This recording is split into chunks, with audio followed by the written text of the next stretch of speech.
Good evening, everyone. We're going to get started, and to do the introduction, we have no less than our friend Massimo Pigliucci. Give him a big hand. Thank you. All right, so we are here to celebrate yet another book launch. This is becoming a sort of yearly event, sometimes twice a year event. The man standing next to me doesn't really need much of an introduction, but I'm going to give him one anyway. Partly because he's paying me for it. No, not really. All right, so John, first of all, the first thing you probably know tonight is that tonight there's two major events for the psychic community happening in town. One is this one, the other one is Richard Dawkins talking. It's too bad for Richard. It's not, he's probably going to have much less of a turnout than this one, but hey.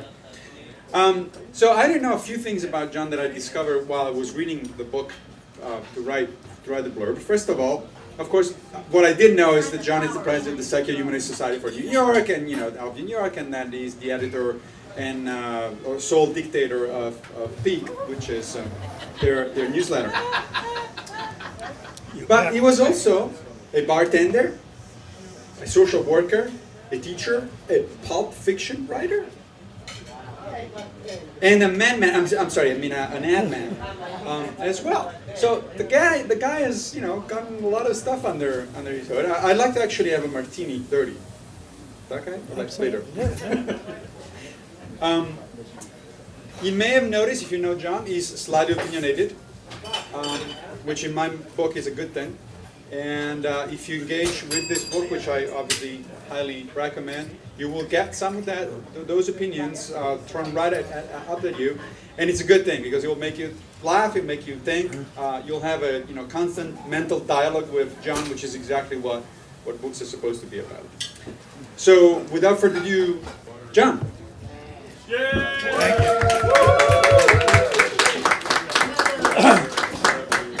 Thank you, Massimo. And as I said at the last one of these, for your 35th or 45th book, that I hope someday to be able to read as quickly as you write.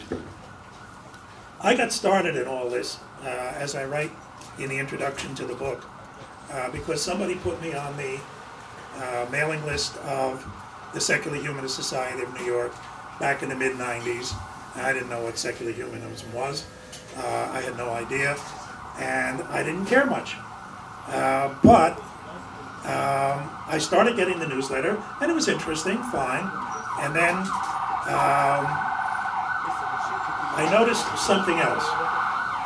I got awakened out of my I don't care torpor by the political events of the mid-90s when I saw that my government, my country, was being, if not completely taken over, terribly influenced by lunatics on the far right. And I'm not talking about conservatives. I have no problem with conservatives. I'm talking about lunatics on the far right. And the thing that really jump-started me was one day, I opened up the Times, and on an inside page there was a picture of more than 40 congressmen and women and senators standing on the steps of the Capitol honoring the Reverend Sun Myung Moon, who was, I think at the time, was on his way to prison for tax fraud. And he's a man who, until he died, sincerely believed he was God. I almost wish there was a God, so that he died and then God got hold of him. But at any rate, I thought the lunatics are taking over my asylum, and what the hell am I going to do about it? So one day I saw in Pique that there was going to be a lecture at the 92nd Street Y on consilience by Edward O. Wilson, the great biologist, and that some of the members were going to go to a bar beforehand and have lunch. And I thought, okay, that sounds good, especially the bar part. And I went up, and a place like this, bigger actually, and a table in the middle, and the women all had gray hair and the men all had no hair. And I walked over and I said, is this the Misfits and Malcontents Marching Society? And several of them frowned, but all the rest of them started to laugh. I figured, I'm home. This is it. And I started getting interested. I started getting involved. I started writing a couple of letters to the editor, who became my dear friend John Ahrens. And he invited me to start writing more regularly for the newsletter, and I did. And I had more damn fun with it than I've ever had with anything in an upright position in my life. And I've been a writer all my life. I made my living since I got out of school, writing, one way or another. As I've often said, it's a very chancy business, but there's no heavy lifting and no standing around in the hot sun. So what the hell? It's fun. But writing for the newsletter of the Sect of the Humanist Society of New York, for me, was a liberation. To be able to write about things that I thought were important and that interested me, and that I could say any damn thing I wanted about them. My editor, John Ahrens, only insisted that I not exaggerate, and if I did, he'd tell me to cut it out, and I have tried to use the same yardstick with the people who send me stuff. One of the nice things about the readership has been that the people who read it also pretty much can write, and so they send me back very interesting things. And of course we get newbies who want to tell me the Bible's wrong. Yeah, we know. We really do know. We've been through that. But we cover some of the most interesting ideas, movements, and thoughts in American society today.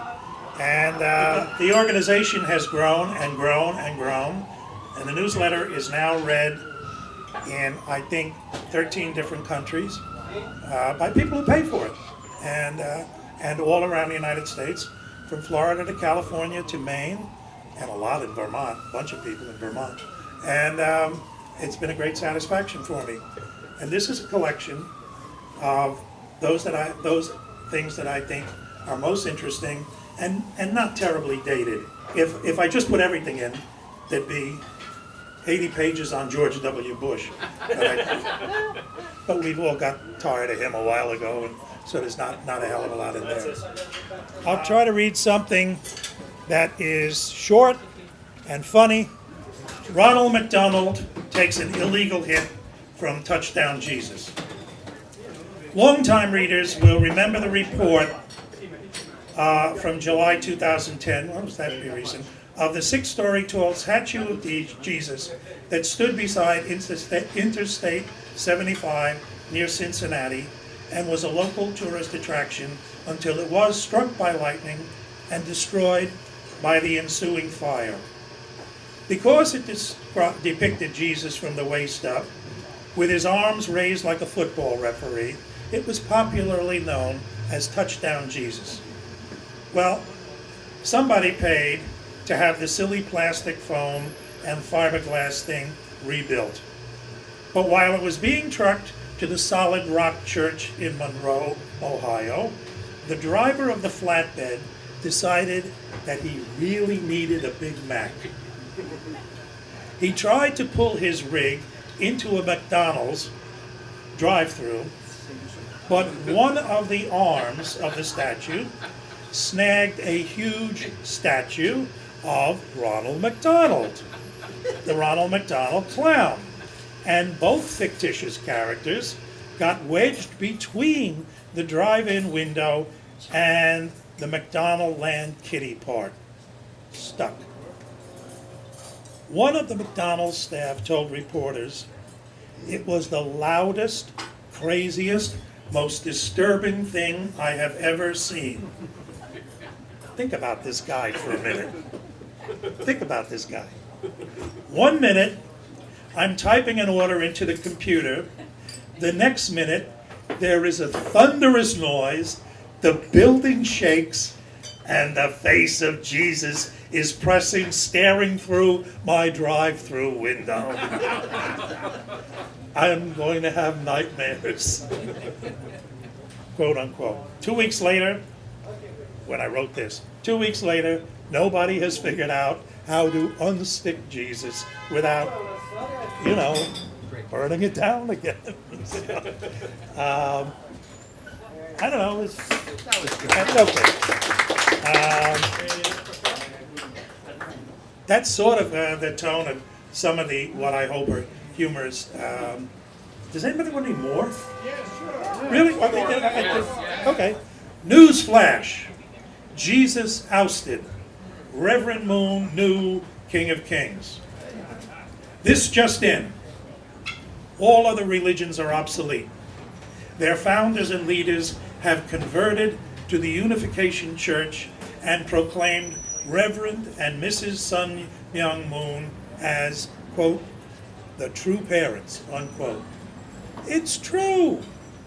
The news flashed around the globe in a full-page ad that reported the earth-shaking news of a Christmas Day 2001 seminar in Spirit World.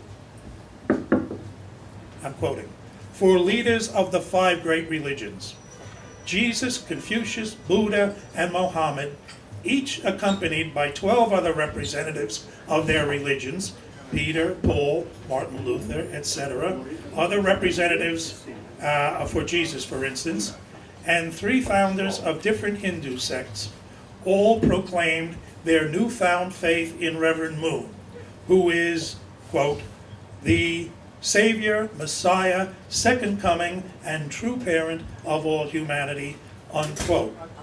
Mohammed led the assembly in 3 cheers.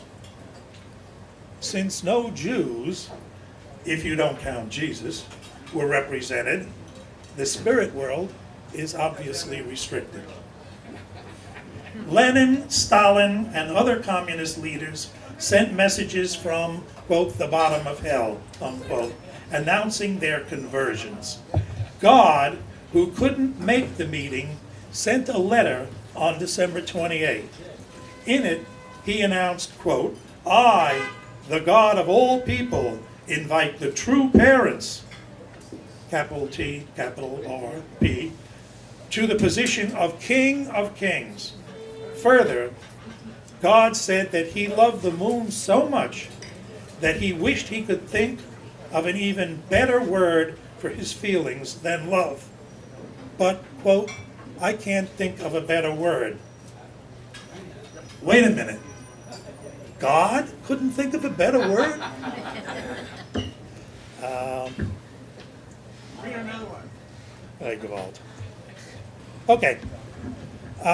Every April, we do an insert in Pique, the newsletter of the Secular Humanist Society, spelled P-I-Q-U-E. We do an insert called Pique, P-E-E-K, which is the newsletter of the Sexual Humorist Society of New York. Same themes and ideas and reasons, but not anything real at all. When the last Pope came to New York about 6-7 years ago, I wrote a piece for Pique, the headline of which was Pope shut out of Yankee Stadium to meet Secular Humanist Society Book Club. A Vatican spokesman announced today that because of the cancellation of his appearance at Yankee Stadium April 17th, Pope Benedict XVI would instead address the book club of the Secular Humanist Society of New York and will moderate the group's discussion that evening of atheist Daniel Dennett's book, Freedom Evolves. It was all we could arrange at the last minute, said Monsignor Guido Sarducci. Remember? Referring to the schedule mix-up that embarrassed the Holy See last week. Monsignor Sarducci said, once Alitalia bumped His Holiness from his flight to JFK because of overbooking, we missed the Yankee Stadium date. And by the way, Monsignor Sarducci continued, His Holiness completely understands Mr. Steinbrenner's decision to play the Yankees' scheduled games against Baltimore that weekend. Hey, His Holiness said to me, the Yankees are in a pennant race, and the American League East is the toughest division in baseball. So the cancellation meant we had to scramble to fill the hole in the schedule. But the Knights of Columbus were busy, a wedding was booked into St. Patrick's, and nobody seemed to answer the phone at Opus Dei.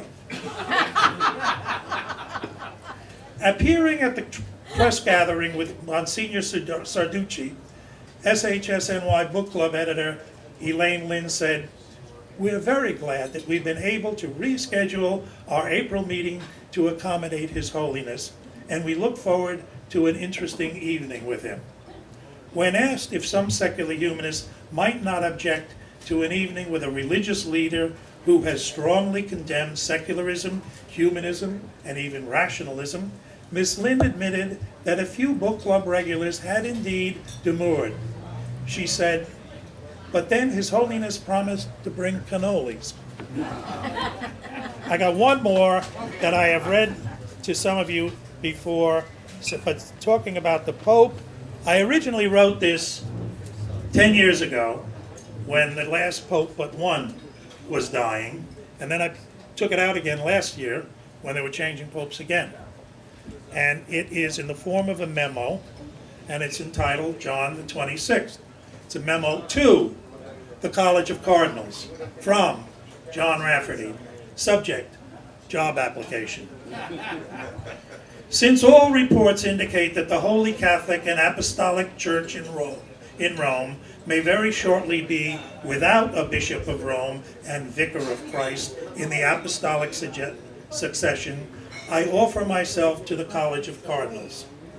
My qualifications: I was baptized in the faith and made my first Holy Communion at the traditional age of 7, and why I'll have been, let's call it, irregular in my church attendance since being confirmed a soldier of Christ at age 12, I do have other qualifications that seem requisite for the job.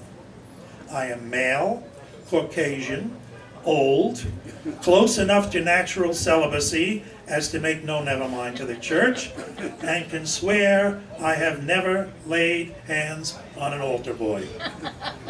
I am rigidly set in my ways and have dogmatic, unalterable opinions about birth control, abortion, women in the priesthood, and the above-mentioned celibacy. I am also already consider myself generally infallible. Although, unlike my predecessor, I am fluent only in English, I do speak passable tourist French and some New York Spanglish, bodega, cucci fritos, Jennifer Lopez. And I'm willing to study Latin. Living in Rome is fine with me, especially the Italian food everyday part. And I have no problem with all the travel the job obviously requires, as long as I get that Pope plane and the cool white car.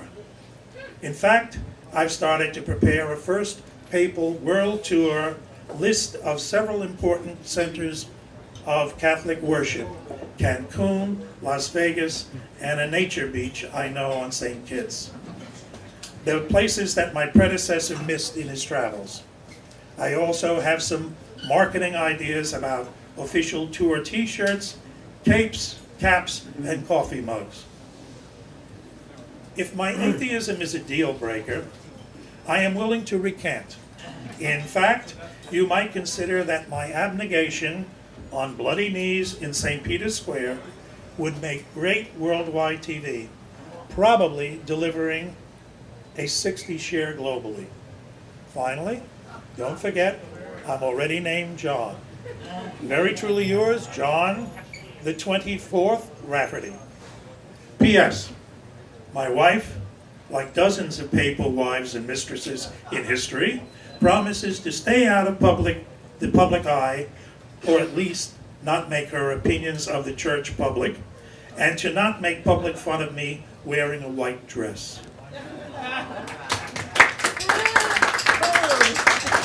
Thank you all very much. The book is $17. Cheap, cheap, cheap. Buy a few. So I was, you know what's funny? I want him to sign it for me.